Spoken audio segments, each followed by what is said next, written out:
प्यारे बच्चों, आज का हमारा मौजू न्यूटन का कारनामा। तो आज हम न्यूटन के कारनामे के बारे में पढ़ेंगे। चलो शुरू करते हैं।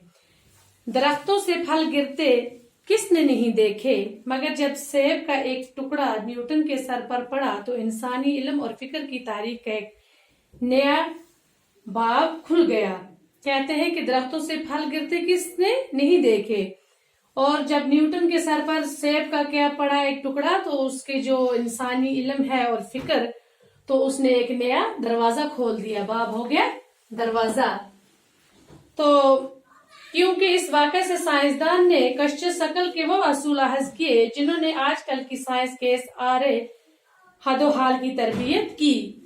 कश्फ शकल वो शकल जिससे इस्लाम जमीन के मरकज की तरफ माइल होते हैं। कहते हैं कि ऐसे असूल उसने अहज किए जिन्हें आज की साइंस में साइंस की हकीकत की तरबियत की।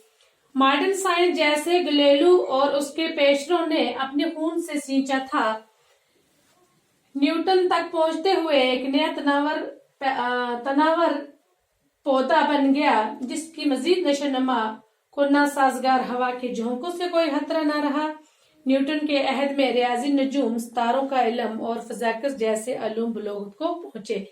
कहते हैं कि न्यूटन मॉडर्न साइंस में जो ये गैलीलियो और उसके साथियों ने पेशरो हो गया, आगे आगे चलने वाले, आगे पहुंचाने वाला, उन्होंने बहुत मेहनत करके उसको वहां तक पहुंचाया और ऐसा उसको एक ऐसी तनावर पौधे की मिसाल दी कि वो ऐसा पौधा मजबूत बनाया कि जिससे उसकी नशोनुमा को कोई भी हवा का झोंका उससे उसको कोई भी खतरा नहीं था। और ये जो ऐद रियाजी का, ये नजूम सितारों का जो इल्म है, ये इसको उन्होंने उसके इल्म को बलोग तक पहुंचाया, उसकी मंजिल तक पहुंचाया। 1642 ईस्वी में जब रोम की जेल में गैलीलियो दम तोड़ रहा था, इंग्लैंड के एक छोटे गांव में बाप की वफात के बाद एक बेवा माँ के बतन से जमाना हाजिर का बबाए साइंस एक लागर और बीमार बच्चे की शक्ल में इस दुनिया में वारिद हुआ। कहते हैं 1642 ईस्वी में जब रोम की जेल में गैलीलियो उसने वफात पाई, दम तोड़ रहा था, तो इंग्लैंड के एक छोटे से गांव में न्यूटन अपने बाप की वफात के बाद अपनी माँ के बतन से वो दुनिया में वारिद हुआ। और उस टाइम वो क्या था, बिल्कुल लागर हो गया, दुबला पतला कमजोर बच्चा पैदा हुआ। माँ की दोबारा शादी पर उसकी परवरिश उसकी दादी ने की। उसके बाप की वफात हो गई थी जब दुनिया में न्यूटन आया, तो उसकी माँ ने दोबारा शादी की और उसकी शादी के बाद न्यूटन की परवरिश उसकी दादी ने की।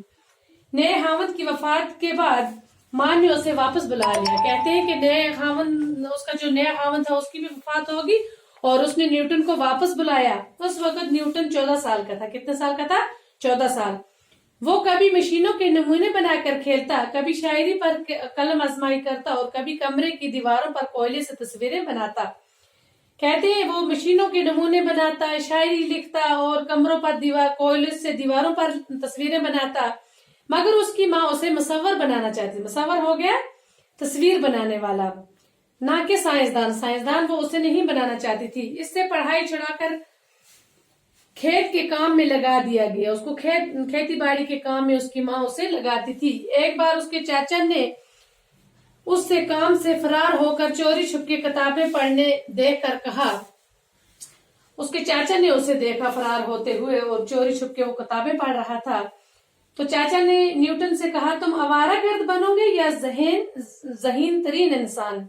तो आप क्या बनोगे? चाचा के कहने पर उसकी माँ उसे मजीद तालीम के लिए कैम्ब्रिज भेजने के लिए रजामंद होगी। तो चाचा ने उसकी माँ को क्या किया, उसकी माँ को राजी किया और न्यूटन को कहाँ भेज दिया? कैम्ब्रिज, जहाँ 4 साल बाद 23 साल की उम्र में उसने बीए की डिग्री हासिल की। 1.5-2 बरस न्यूटन को कैम्ब्रिज में महल्लम की एक मामूली सी नौकरी मिल गई। महल्लम हो गया पढ़ाने वाला, मगर उसने तेजी से तरक्की की और 27 साल की उम्र में रियाजी का मुकम्मल प्रोफेसर बन गया। तो न्यूटन क्या 1.5 साल में उसने तरक्की की और 27 साल की में वो रियाजी का क्या बन गया? मुकम्मल प्रोफेसर। तो बच्चों, ये हमारा न्यूटन का कारनामा सबक पार्ट 1 था। ये बहुत लंबा सबक है, तो ये जो अल्फाज माने हैं ये अपनी नोटबुक पर लिखेंगे।